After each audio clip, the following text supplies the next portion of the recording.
know, they say that art is kind of like, it's life. Art runs parallel to life.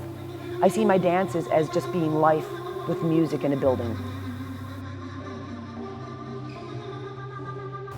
Hi, I'm Lizz Roman.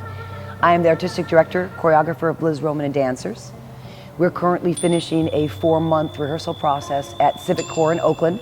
It's at 1425 5th Street across from the West Oakland BART stop. It's a site-specific dance. It's basically a big, beautiful warehouse. So we call the dance This Beautiful Space. We work with a live band called Watersaw. There are 9 dancers. We're performing on Fridays and Saturdays, starting on September 11th and closing on September 26th. In the beginning, people make little bits and pieces up. And I'll come back into rehearsal and I'll say, I want this person's phrase and that person's phrase. And we'll just start to put things together. Remember, what was that thing called Rubik's Cube? It's like Rubik's Cube, you know, and you're turning it this way. And there's a way that when you make a sight dance, the building speaks to you. This is where I'm not crazy, but I'm gonna sound crazy. It's kind of like a math problem. When you get the right answer, you get the right answer. It's very satisfying. And I wasn't good at math. So, it's a good analogy, but I was actually bad at math. I was good at writing the answers on my arm and reading them.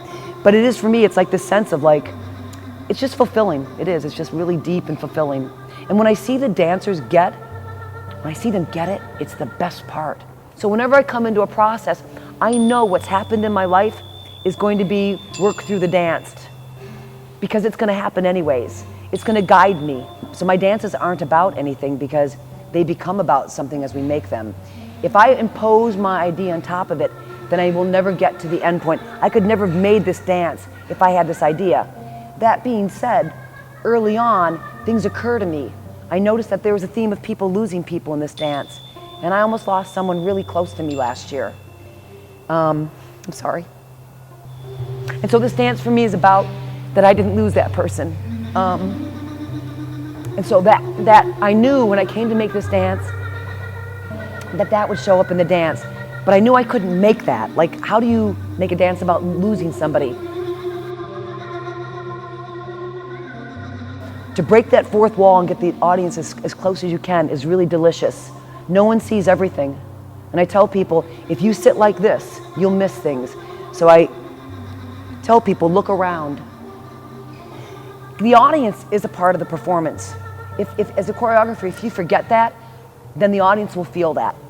I think of like if you go to an art gallery and you look at a picture, you can walk up to a picture and sit there and stare at something and forever and only look at one piece of art in an art gallery. You can look at it all. So when the audience comes in here, what they choose to look at, it's a decision that they're making. And I want them to make that decision.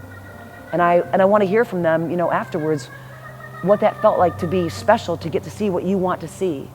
I think it's a really cool thing to give people that.